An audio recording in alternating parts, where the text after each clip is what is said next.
Hey guys, welcome to another segment of BAM. So today what I want to talk about is when our partner says something to us that hurts our feelings. And what happens is, most oftentimes it, like in my experience, it could be, a woman saying something mean to a man, and what he wants to do is basically dominate her, show her that he has that power over her, that he is no pussy whatsoever. So you can feel it in the body language, and it's less about anger, and it's more about embracing this hurt. You have to be able to live with hurt in your life, just because that is life. You have to be able to understand that you have to live with that pain sometimes, and embrace what is underneath it. And mostly what it is it's about the peace that we're feeling. Because as we go deeper, we can understand that, when we lose someone very close to us, very dear to us, that's very painful. And sometimes we are always resenting that, and we're resenting the anger that's behind it. So in aspects of sex, we're looking at, we'll be angry and she'll feel that anger off of us. So again, we're looking at this magnetism that we emanate through our thoughts and our actions, and how we influence that in our atmosphere. So, just like a battery, when it's negatively charged, will emanate negative energy out. And if it's positive, then we'll emanate positiveness. And this sounds very spiritual, but it's true, because it's something that we've all experienced. We've all experienced someone that just has bad energy. We can feel that they have anger or animosity towards us. So the problem is that we have to embrace this and, kind of understand that we all have the capacity to love. Even psychopaths in some weird aspect, because they can learn to turn on their emotions. So we're looking at the fears, right, and the demands that other people want, and we do not follow that. We don't fall in that category. We don't try to be infatuated by that, by any form of that is us, or understanding that can be us. We have our own image and our own selves, and we hold that very dearly to ourselves. So I've been talking a lot about identity and knowing who we are as a person. And the way that we do this is by letting go of our anxiety and just, being ourselves. So the problem is that men,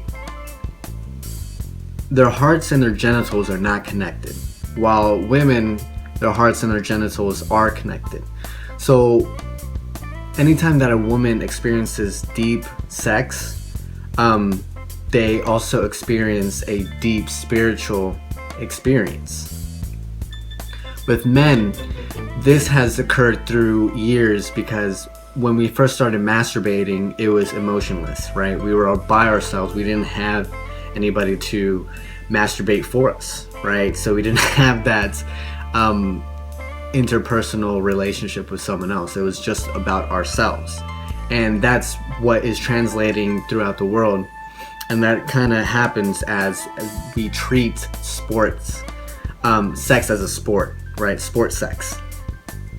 And it's not as fun, obviously, because we rather have, that kind of sex than to fall in love with someone, because that means that we won't have great sex. So, you'll often feel this off your partner, because, you'll have women that understand the difference between making love and fucking, right? But there is a combination that you can put with both of, this depth and sex with emotion and great physical stimulation between the two partners that you're going to have. or depending on what kind of relationship you have. So women are more about the opposite. So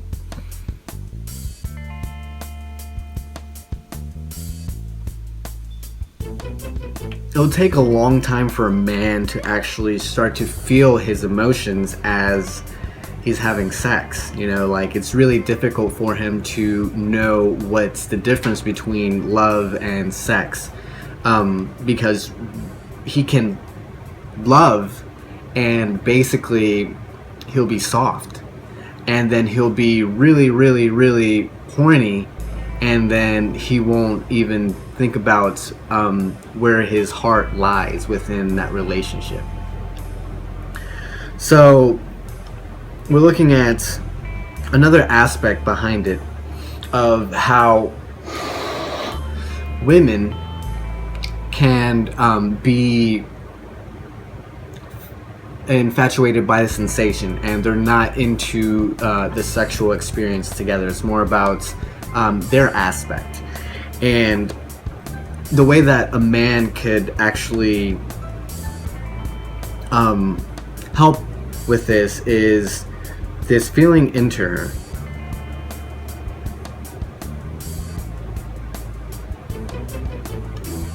Right, so the way that a man can, we're still doing this presence and the openness that she's going to have, and the way that we do it is by creating breath, right? So the way that we stimulate the atmosphere that we have with our nerve energy that we have, what I've been talking about, magnetism, is by breathing, right? So we'll breathe into her body, and simultaneously with her. So you will both stimulate the atmosphere with your energies. And this is very important because what happens in this moment is we release this chemical. It's called phenethylamine, which is PED. And this is this chemical that releases when we first see someone that we're truly attracted to. So in the same aspect that I've been talking about the magnetism, if you ever seen someone with this aura or this magnetism to them that we were attracted to and we didn't know why, it's because of their energy that they're emanating through their actions and through their mind. So the same thing happens. So our brain releases this chemical that is more addicting than meth itself. So you've seen these ads about meth and how crazy it can get. And this is the love chemical, basically.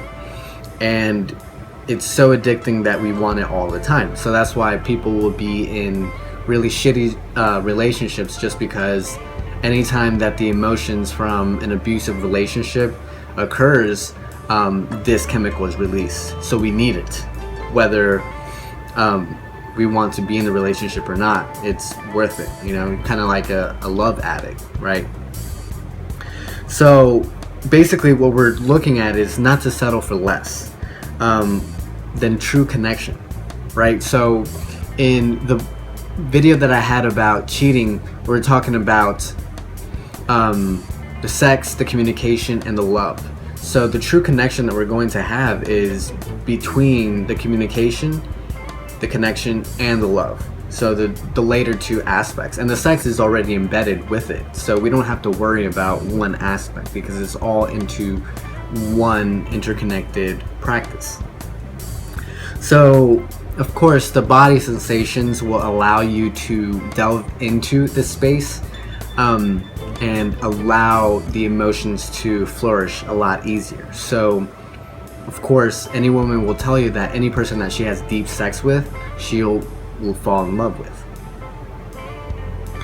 So again, it's not about, fulfilling these roles of being a good girl or a good boy that's, like, I will fuck you like a real man and you will, take it like a real woman, or, I'm gonna be a good girl and suck his cock because that's what I'm doing to please my man.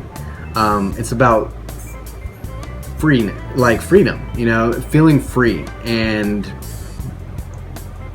the feelings that we're going to have to just like let go. And the best way that I can actually understand this,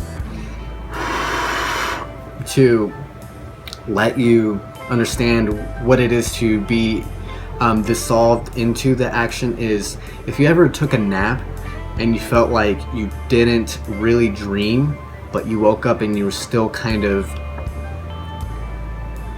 you know, rested. It's almost like you were still awake, but you were not at the same time.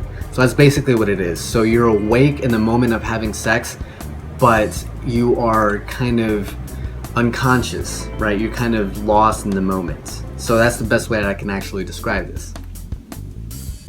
So women can't go deeper than their lover is willing to. So whether they're in a gay relationship or in a heterosexual relationship, if the man is not willing to go deeper than his superficial level of emotions, then she won't be able to open up more. That's just simple as it is.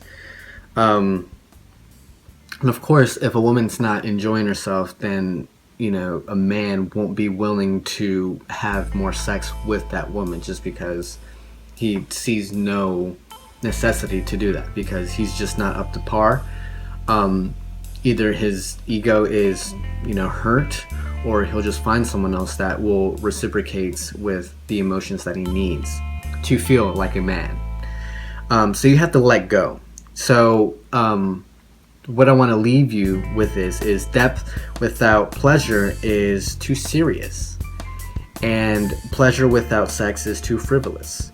So there's a combination and a balance of the two. So the way that you want to do it is be able to always feel the sensation and delve into the emotions, not be afraid to teach your partner how to be connected with their emotions, because the reason why they're feeling their emotions is for a reason. So great sex is blissful and profound and pleasurable and deep.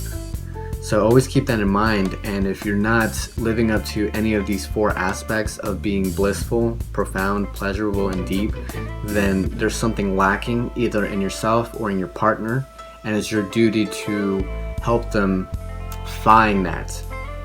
Alright guys, so I'm out and about what I just talked about.